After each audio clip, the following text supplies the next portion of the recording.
Bună dimineața!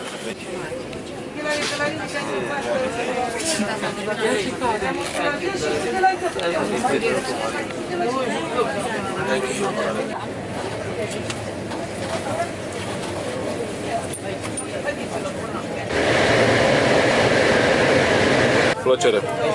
Aici.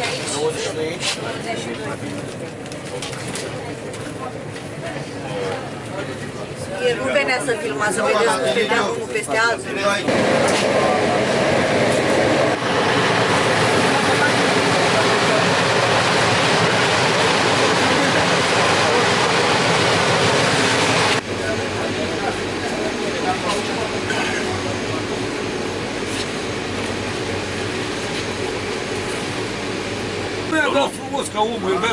Eu v-am luat cât este prețul de bilet.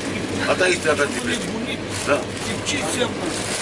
Nu merge, nu 10, n-am poftit. Nu 15. Dar nu se poate așa ceva. Hai, du-te și ia-ți biletul și lasă-mă în pace. 11 ori. Hai, te rog frumos, mergi. De unde să le iau vrei? Poți să și cobor dacă nu ți-l plătești.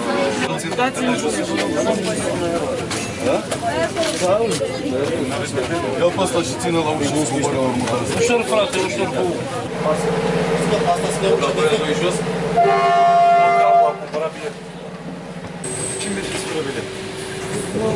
Foarte bine. Buletin aveți? Să mergeți spune la poliție. Vor să ne dea la persoană.